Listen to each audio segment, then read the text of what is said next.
Hello student, स्वागत है आप सभी का आज की इस लेटेस्ट क्लास में, जहां हम क्लास 10 का त्रिकोणमिति वाला चैप्टर पढ़ने जा रहे हैं।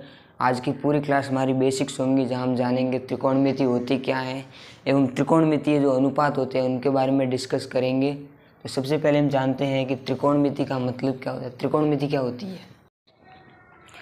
त्रिकोणमिति का अर्थ होता है तीन कोणों का मापन, यानी ऐसी आकृति जिसके अंदर तीन कोण उसका जो मापन होता है उसे हम त्रिकोणमिति बोलते हैं। तीन कोण होते हैं त्रिभुज में, यानी एक त्रिभुज बनाते हैं। ये एक समकोण त्रिभुज है, इसका एक कोण 90 डिग्री का है। त्रिकोणमिति जो है वो समकोण त्रिभुज के अंदर ही लगती है, बाकी किसी भी त्रिभुज के अंदर त्रिकोणमिति अप्लाई नहीं होती है। समकोण त्रिभुज का नाम सुनते ही सबसे पहले हमारे दिमाग में एक चीज़ आती है, वो होती है पाइथागोरस प्रमेय। पाइथागोरस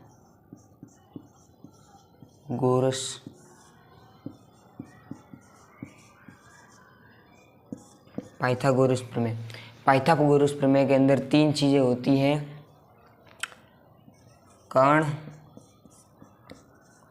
लंब एवं आधार। देखिए, समकोण त्रिभुज के अंदर एक कोण 90 डिग्री का होता है।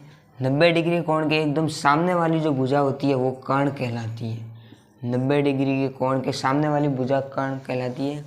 एवं लंब एवं आधार जो है वो इस चीज़ पे डिपेंड करते हैं कि हम किस कोण के सापेक्ष बात कर रहे हैं। जैसे मान लो अगर हम इस कोण के सापेक्ष बात कर रहे हैं तो इस कोण के जो सामने वाली भुजा होगी वो होगी लंब, एवं ये जो तीसरी भुजा है ये आधार। आधार एवं लंब जो है वो बदल भी सकती है आपस में। जैसे कि इसी त्रिभुज को मैं वापस बना रहा हूँ।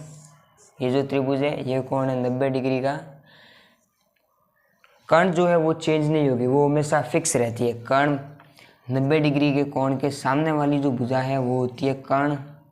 मान लो अगर हम इस कोण के सापेक्ष बात कर रहे हैं, इस कोण का मान निकाल रहे हैं, तो इस कोण के जो सामने वाली भुजा होगी वो होगी लंब, एवं तीसरी भुजा ये होगी आधार। तीसरी भुजा होगी आधार। इन्हीं तीन भुजाओं का अगर हम अनुपात निकालें तो हमें टोटल 6 अनुपात मिलेंगे। इसीलिए त्रिकोणमितीय अनुपात 6 होते हैं, न 6 से एक भी ज़्यादा न एक भी कम। 6 अनुपात मिलेंगे। तो आइए हम उन 6 अनुपात जानते हैं कौन कौन से होते हैं। पहला होता है लंब बट्टे कर्ण। पहला मान लो है लंब बट्टे कर्ण। दूसरा आधार बट्टे कर्ण।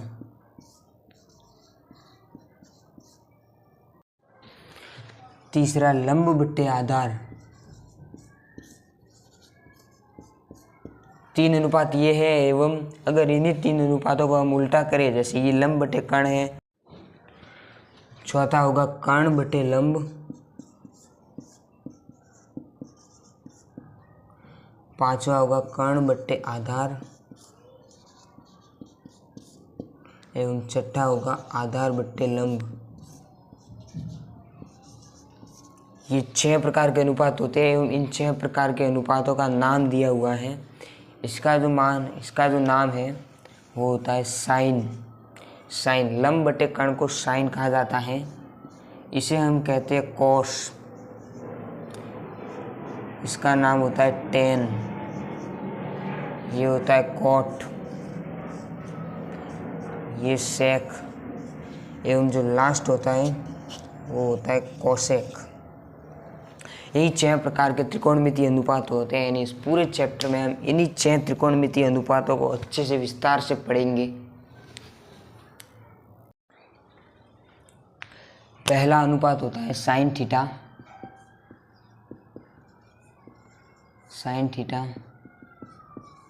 दूसरा कोस थीटा। तीसरा होता है टेन थीटा। चौथा कोट थीटा। पांचवा सेक थीटा, एवं छठा जो होता है वो होता है कोसेक थीटा। थीटा का मतलब होता है कोण। जैसे मान लो ये त्रिभुज है, ये 90 डिग्री का कोण है। अगर ये कोण हम बात करें तो इस कोण का मान होता है थीटा। अब इनके जो फॉर्मूले हैं, फॉर्मूले याद करने का एक सिंपल सी ट्रिक है।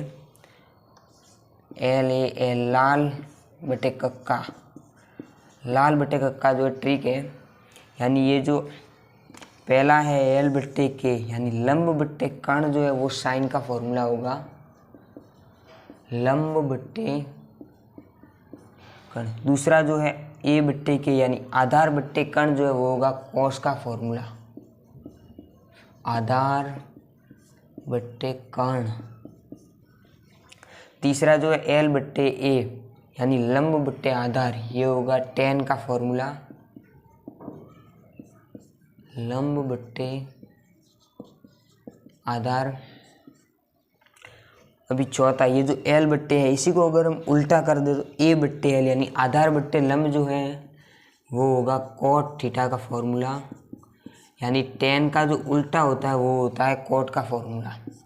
एवं sec थीटा का जो फॉर्मूला होता है वो आधार बट्टे कर्ण को अगर उल्टा करें तो कर्ण बट्टे आधार, यानी कर्ण बट्टे आधार, ये होगा sec थीटा का फॉर्मूला।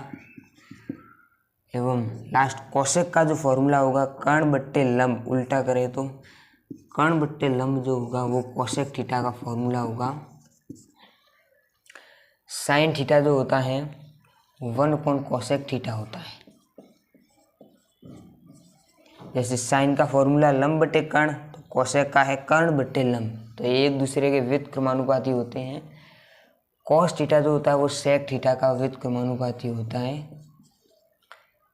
एवं टेन थीटा जो है वो 1/cot थीटा होता है। इसी प्रकार ये तीनों भी इन तीनों के व्युत्क्रमानुपाती होते हैं। cot थीटा होगा 1/tan थीटा, sec थीटा होता है 1/cos थीटा, एवं cosec थीटा जो होता है वह होता है 1/sin थीटा। इस प्रकार ये एक दूसरे के व्युत्क्रमानुपाती होते हैं।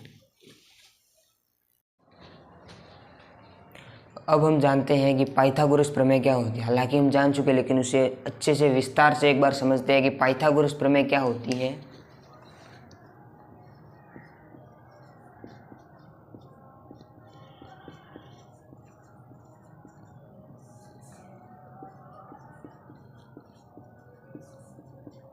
पाइथागोरस प्रमेय जो होती है वो होती है कर्ण का स्क्वायर बराबर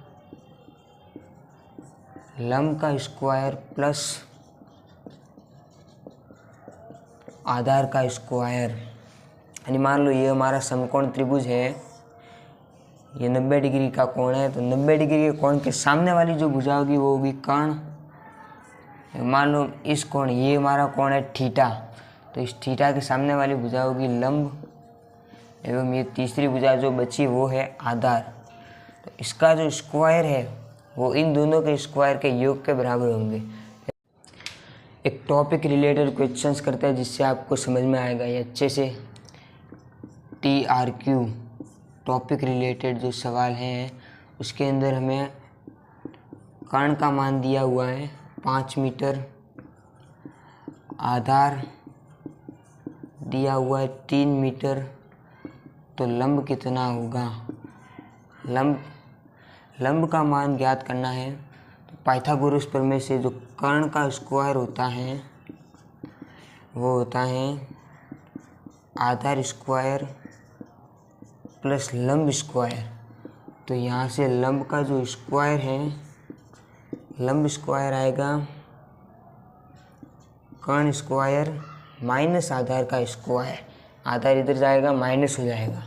कर्ण कितना दिया हुआ है 5 का स्क्वायर माइनस आधार दिया हुआ है 3 मीटर, तो 3 का स्क्वायर यानी 5 का स्क्वायर 25 माइनस 3 का स्क्वायर 9।